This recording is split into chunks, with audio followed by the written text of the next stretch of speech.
We have all purchased wheat, grains, tea, oil, and even gold. Did you know that you can invest in all of them and make money by trading them in the financial markets? Surprising, right?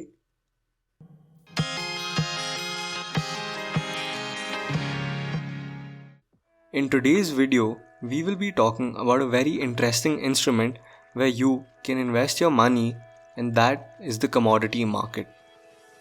Items such as gold, coffee, wheat, and oil are commonly known as commodities, and when an individual invests in these items, it is known as a commodity investment. A commodity can be defined as a tangible good that can be bought, sold, or exchanged for products of similar value. There are only minor differences between the same commodity produced by different producers. These differences are often negligible. For example, a barrel of oil produced in Saudi Arabia versus that produced in Qatar will pretty much be the same with only negligible differences in its density.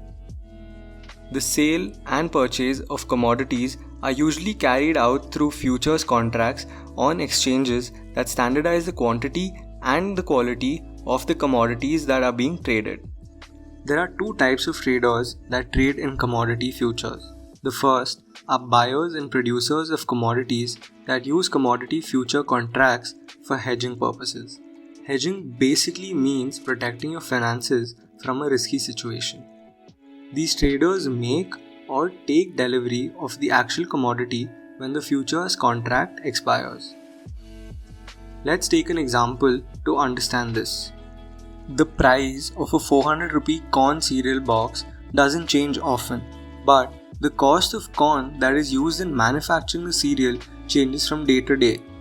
Let's assume that corn is the only input that we use to manufacture the cereal. So why does the cereal price remain the same although the price of corn changes? This is of course due to the futures market. Now let's look at the corn farmer. He wants to sell all his produce at the highest price possible.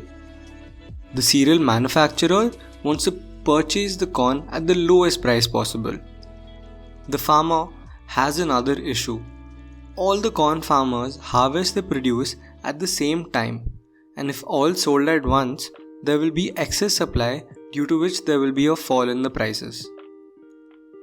The company, on the other hand, does not want to buy all the produce at once as they will have to spend money on the storage of corn.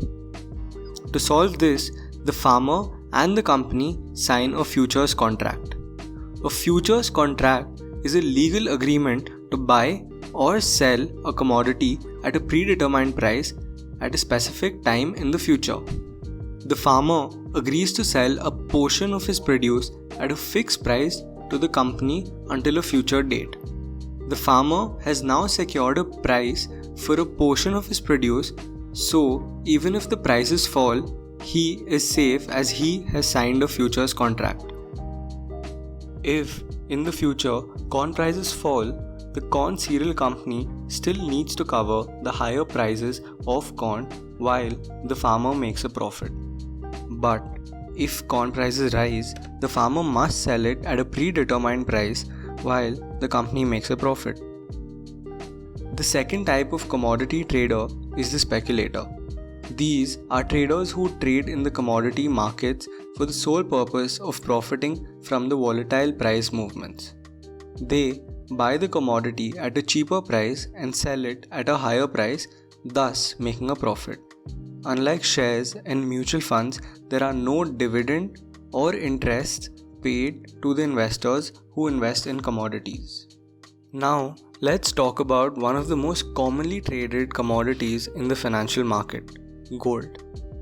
People love gold. On one hand, it interests people because of its beauty and its shine, while on the other, it interests investors because it helps them balance their portfolio risk.